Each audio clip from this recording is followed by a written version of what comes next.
Well, I'm so excited to welcome Brad Marks, the Chief Marketing Officer of SOM Sleep, to CMO Pulse. Brad, how are you? Great to chat with you. Great to chat with you too. I'm doing well, and yeah, thanks for having me on your show here, Tania. Absolutely, and you're looking fresh. I guess you got a good night's sleep last night. I did indeed. This isn't a product that I market. I use it as well, and I have been for actually the last 4 years, routinely every night. So it's been a game changer for my life. So I don't just market it; I actually use it as well, which is great. For those viewers and listeners that aren't familiar with your product, can you tell us a little bit about what everyone needs to know? Sure. So this product, it's called SOM Sleep, and it's a sleep drink. So 8 ounces, drug-free, non-habit forming. You could drink it 1 night a week, 7 nights a week. It's just a great solution and a great product to help you calm down and get a good restful night of sleep. And all the ingredients in our drink, your body naturally produces, with the exception of L-theanine, but that's pretty much found in a healthy diet. So everything in here, your body produces already, which is, a fantastic thing to know, to put in your body, since there's so many other, I guess, sleep aids out there that are actual drugs and stuff, kind of foreign to your body. So that's the concept. And, that's why, we created this product, because there wasn't a solution out there. And, there's a million energy drinks that get you up, but nothing to get you down. So that's SOM Sleep in a nutshell. Love it. Can you tell us a little bit about, and I know we're going to walk through some critical moments in your career, but I'm particularly interested in this one. It's obviously a product that you're very passionate about.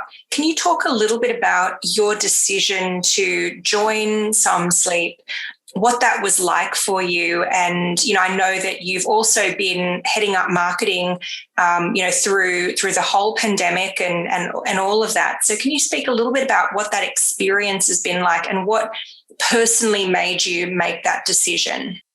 Sure. Yeah. I think with any job you have to, definitely be passionate about it. You have to believe in the product as well. So I would never be able to work, market, do anything for a product that I personally didn't believe in. So an old business partner of mine, he's our current president and founder, Abdul Khan. He called me out of the blue, and, we speak from, time to time, but he said, I've been working on this product. It's a sleep drink. And my first reaction was, what's a sleep drink, since it's such a foreign concept? So he actually sent me this jar. Actually, this is the jar right here.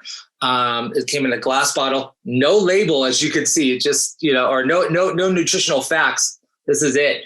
So he sent me 3 of these in a FedEx, and said, just try them, call me after you try them. And I drank 3 of them. Was a little nervous, to be honest with you, since it's such a foreign concept, right? You're drinking something to go down. But it was 3 of the best nights sleep I've had. So that was it. I was in immediately, and, the rest is history. Here we are. It's about 4.5 years later, still going strong. And so, yeah, I came on board. I was the first hire, basically, at SOM Sleep. And they had already developed the formula. I think 2 months after I started is when the formula was locked. And about 4 months after I started is when we did our first production run. And what was that like to, essentially give birth to a brand, at least from a marketplace standpoint? How did you break that down? Where did you start on that? Of course. Yeah. So, with any brand, right, this is a unique one, because not only is it a startup, a brand new company, but we're also a brand new category as well. Right. So, those 2 things, the biggest thing we needed to do was build credibility in the marketplace really, really quickly. Just like when I was sent the jar, I was, I was skeptical. There's a lot of bad products out there. So how do we alleviate, a consumer's concerns? Like, is this a gimmick? Does it really work? A lot of ways you can go with this. Sleep does not discriminate. It's, young, old, any race, sex, you name it, it does not discriminate. So we needed to build credibility fast. And the best way, and kind of my background as well, was in sports marketing. So I actually seeded the product pre-launch to a lot of my, friends and associates that I've worked with in the past. Just to get their feedback, if you will. And the crazy thing was they all wanted to buy it for their team. And I said, we're not even for sale yet, but okay, I think we got a winner here. So using sports, and it wasn't necessarily an athlete, it was more of your dietitian, your strength coach, your head of performance, etc.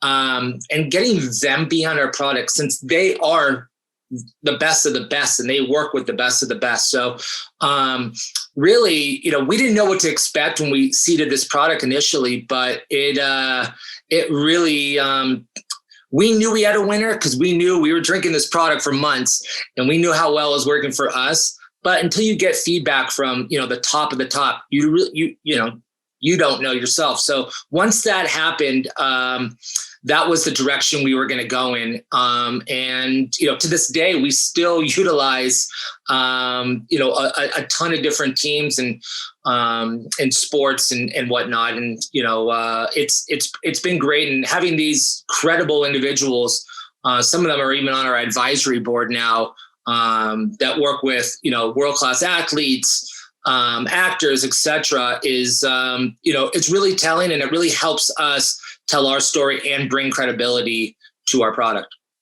I want to pick up on something interesting that you said specifically around category creation. So there are adjacent categories, like this is not entirely left field or wacky, but it is essentially a brand new category that you're working through.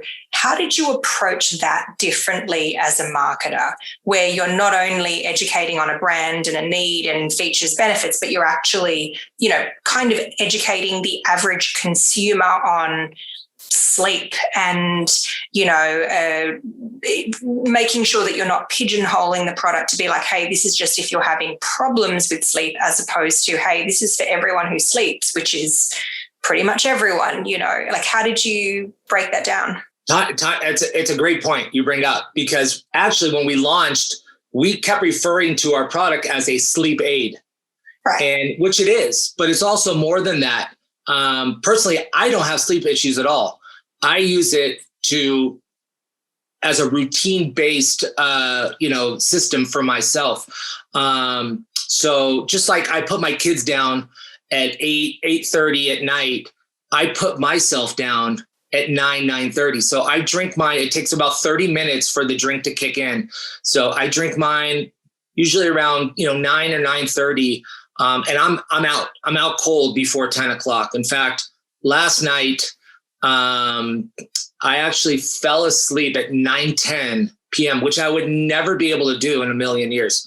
So it's not just a sleep aid. It's a way for you to, get into a routine and get that circadian rhythm going with your body, which helps cognitive function, physical performance, etc. So, it's a great point you bring up, because it's more than a sleep aid. This is, a way to, to really jumpstart your day. We have an expression we use at SOM. We say, your day starts the night before. And what we mean by that is, if you wake up in the morning and you drink your coffee, your energy drink or whatever, it may be too late. If you really focused on the night before and got your, proper sleep that you need, it's going to set yourself up to be very productive the next day. What do you have to say to the sleep skeptics out there? Like, how did you tackle that from a messaging and marketing? Like the ones who go, well, but some of the most successful people in the world only sleep an hour a day, or, some of the wacky stories you hear of like, I sleep 1 hour for every 6 that I'm awake and I'm just constantly napping. Like there is a lot of rhetoric around that. Yeah, I mean, it's funny. Growing up, it was always a badge of honor to say, I pulled an all-nighter and studied for my finals, or only got 2 hours of sleep last night. Now, when you say that, people look at you like you're not that smart, to be honest with you. So, it's science, really. This is not just me saying that. I mean, this is proven. That your cognitive and physical function is dependent on your sleep.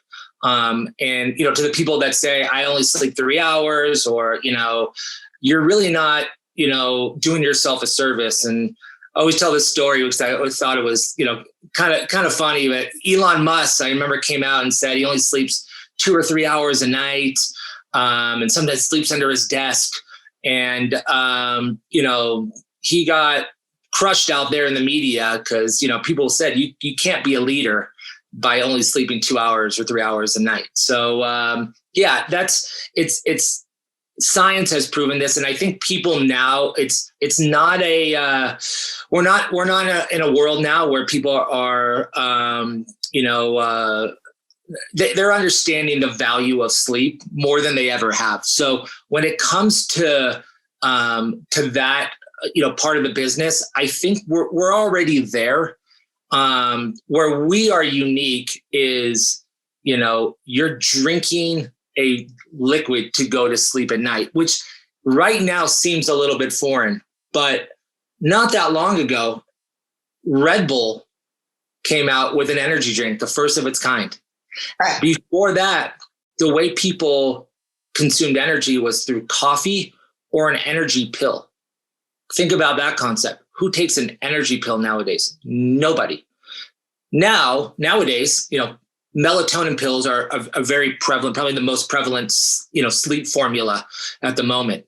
But we're hoping in time, as Red Bull did for energy, we're doing the same thing for sleep. It's a very unmedicinal way to, put these, different ingredients and nutrients in your body.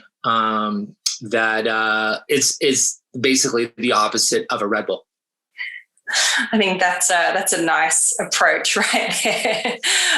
So you're leading this product, and you have a team and you got some resources, but you're certainly not funded with all of the big sort of CPG giants. How do you prioritize what's going to have the most impact for you, and like what's kind of in your playbook?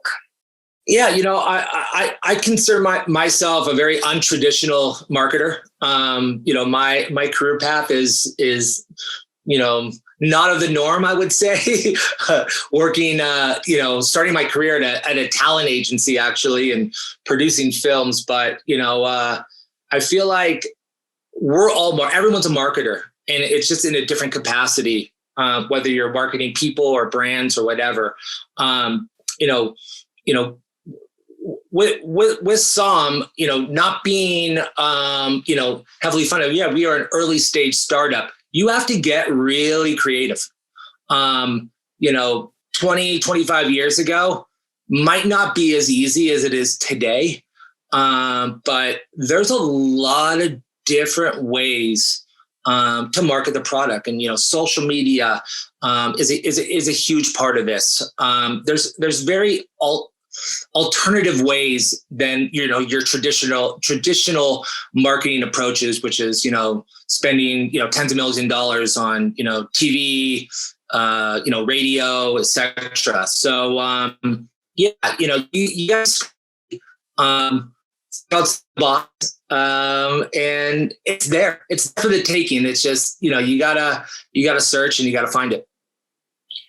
You mentioned social media, and I know that you do have a very active social presence. Can you talk a little about the role of social media and how you and your team have approached all the different platforms? Absolutely. And we have, two great people that kind of run our social media, Erica and Christine, and they're phenomenal. The interesting thing about social media is you got to really treat every channel differently. They all have their own sort of content, if you will. Your TikTok content is not going to work on Instagram and vice versa, and not going to work on Facebook and LinkedIn and et cetera. So,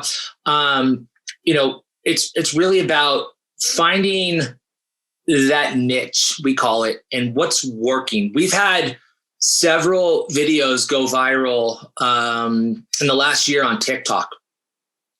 And it's really interesting because they all are different types of people. They're all different type of content, but the actual message that's coming off is the same. So trying to find those, common themes on why these videos went viral, and we're trying and try to replicate them. When you do have a video go viral, it affects your sales, drastically. It's actually wild, and it's not just online; it's in retail as well. It's a big part of our business, to be honest with you. And it leads to, we call it, leveling up basically, and creating a new baseline for our monthly revenue. It really gets you to another level every time these, videos go viral and whatnot. So it's a very, very big part of our business, and something we spend a lot of time on and, take very seriously. Well, and you're saying a lot of things around treating each platform differently and how to figure out what fits where. What's your approach to insights and ongoing learning with respect to each platform? Because it sounds like you're actually being quite clinical about each platform. So it'd be great to hear more about that. Yeah. I think social media changes on a daily basis, right? Instagram is very different today than it was at launch, even 5 years ago. I think a lot of these platforms become saturated, and you got to pivot. You got to see what's working and what's not, and you got to see where you're getting the most value from the content that you're putting out there. And there's a rhyme and a reason for it. So our Instagram is the content is, I call it almost like a piece of art, if you will, right? It's curated pictures and really helping with our branding. Our TikTok content is very different than that, almost the complete opposite. Our Twitter content is more informational. So you really have to, know what you're doing. You can't just, put the same content across all platforms and expect things to work. And do your social teams sort of routinely review what's working from an insight standpoint and then feed that back to you, or how do you kind of keep it all moving? Yeah, they're like I said, they're phenomenal. And it's always a work in progress. No one, if we had the answer on what's going to go viral, we'd have a different company, right? So nobody has all the answers to this, but of course, we're going to see what gets the most engagement, what worked, what didn't. It's always a work in progress. And right when you think you got it nailed, you don't. The algorithm gets changed, as far as who's seeing your content and whatnot. So, it's always a work in progress. We're always looking at the insights, and, it's trial and error, really is. And once you find that little piece or whatnot that works, you go all in, and they're great. Like I said, Erica and Christine, they do such a great job, and all of our stuff is well thought out in advance, it's worked really well for us. So you're always changing, you're always pivoting, and of course, never more so than in the last, let's call it, year and a half. Can you talk a little bit about how you evolved the business, your approach to marketing, as so much stuff in the world was changing at such a rapid pace? Absolutely. Yeah. this pandemic is obviously unprecedented, and we all know that, right? And when things happen, there's two ways. I call it a tragedy or bad news, whatever it is. You could process it in many different ways. I'm a pure optimist, I guess. So yes, you look at the situation. The whole world changed. Our whole business changed. The way we market changed. So there's two ways to look at it. You can go feel sorry for yourself and say, man, we can't do this, and this anymore. Or you could say, okay, we can't do this, but there's 10 other doors that we can open. And that's what we did. There were opportunities that didn't exist before, that we jumped at and we were able to do, whether it was, newspaper advertising that was, looking for people to spend money and so on and so forth. So there was a lot of different doors that opened for us, which really helped us. And, with the pandemic,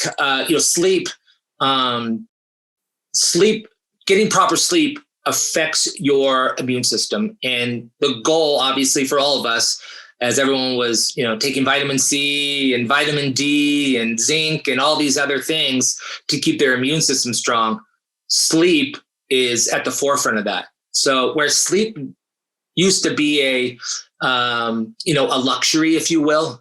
Hey, if I don't get my proper sleep, it's okay, I can get it tomorrow. Now you're susceptible. If you're not getting your proper sleep, you're opening yourself up to getting sick because your immune system is going to be weakened and you have the potential not only to catch COVID, but other viruses as well. So it's really helped us a lot where now it's a necessity for people. People have to get sleep. With the pandemic as well, the stress of everything, right? Not just getting sick, but the financial repercussions, your family, friends, kids, etc. It's really kept people up at night, So our drinks really helped in regards to that as a way to, unwind and really help your body with the nutrients that it was depleted of to be able to get a good night's sleep. When you look back across your career, what do you see as the most influential decision that you've made? Wow, that's a tough question. The most influential decision in my whole career. Yeah.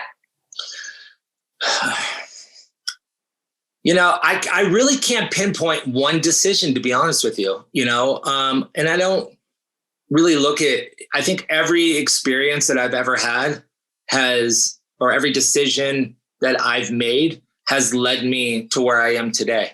Mm-hmm. And if I didn't have the experience doing 100 other things, I don't think I would be as good of a marketer as I am today.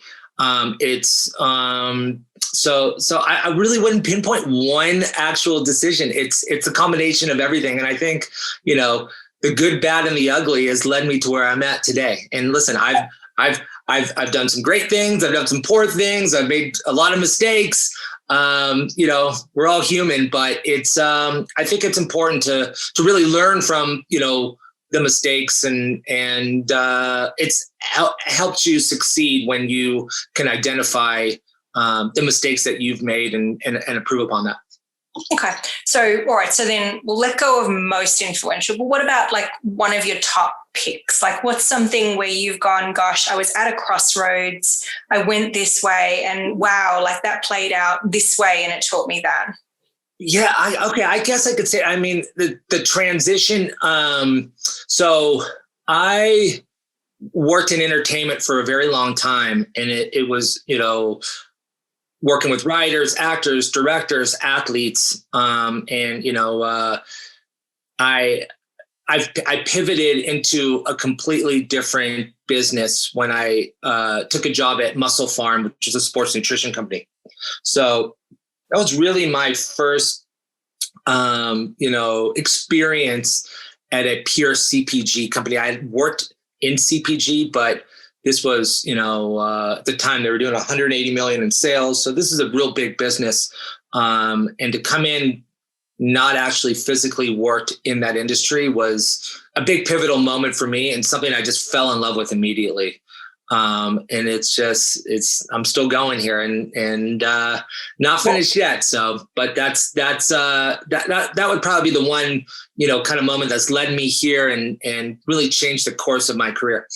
What was the big difference for you shifting from media and entertainment to CPG? It's a huge difference. Whereas before it was working with individuals, and marketing them as people. Now we're actually selling goods. There's a big difference there. But yeah, that's a huge transition to from selling people to actual products. It's completely different. Yeah. If you could go back to the start of your career and offer yourself one piece of advice, what would that be? Ooh, wow, that's a loaded question. I stress out a lot over things and, the little things, and I'm a lot better today than I was in the beginning of my career. So, if I could look back at myself when I started the William Morris agency in July of 2000, I would say, just chill out. It's all going to work. It always works out. Just enjoy the process and have fun. Yes, you want to take things seriously, but don't take it too seriously. I mean, your job is supposed to be, it's a job, but it's supposed to be fun. So I would tell myself to chill out and not take things so seriously when I was in my early 20s. That's great advice. Although it's funny, I always, when I think about that advice, I always go, like, would things have turned out differently if you hadn't stressed as much? You know what I mean? Like, was there something good in that? It's always so tough to know, right? It is, but it's hard when you're still trying to find yourself in your early 20s as well, right? So, and you see. I can't imagine what it's like today with these kids, because I didn't have social media when I was in my 20s. So, but the people you worked with, you saw success and, you wanted to emulate that and put a lot of pressure on yourself to get to that level. Now it's you see it on social media. A lot of it is fake or, curated. And I think a lot of our mental health issues today are due to that. So I don't know how I would have handled things, back in my early 20s, having, all these other distractions around me. But listen, for all the young people out there listening, it always works out. Stress is the killer of everything. So just relax, enjoy the process, and it always works out in the end. So no need to stress. I love that. Last one for you. What are you excited about looking out into the future? And I know that a lot of, that we've still got a long way to go. We're certainly not beyond the pandemic, but little things are starting to come back. Like, as you look out to, to the next couple of months and next year, what's really getting you jazzed? Yeah, just, I had a natural food expo last week in Philadelphia. And that was the first time, since the pandemic that the community's kind of gotten together. So it was great. And I look forward to more of that. I love the human interaction, talking to people, letting them touch, feel, taste our product. So that'll be great as well. But, all in all, I've learned a lot, and there's been a lot of self-reflection during the pandemic as well. One big thing that excites me is our product is genuinely helping people. And as we grow and get bigger and pick up more retailers and so on and so forth, the fact that we are helping people and to be able to help them at scale is really a very rewarding thing for myself, and I know my colleagues. And it's, it's something that I love. I love waking up in the morning knowing we're doing good. We're not slinging, stereos, right? This product is genuinely helping people. And it's a great feeling to know that. And it's great to get that confirmation when we get these DMs, these emails from people telling us, thank you. I haven't been able to sleep in years, and I discovered your product, and it's changed my life. When you get that, it keeps you going. And that's what I look forward to in the next year, 2 years, 5 years, 10 years, is to continuing to help people, because it's such a rewarding feeling, and it makes this job very unjob-like. That's incredible. Well, listen, it's so great to hear your story, and to make sure that everyone understands like the vision around that. Such a pleasure chatting with you, Brad. Look forward to hearing more as stuff unfolds. Excellent. Thank you so much, Tania. You're great, and appreciate you taking the time to chat with me. Absolutely. All right. Take care. All right. Take care. Bye-bye.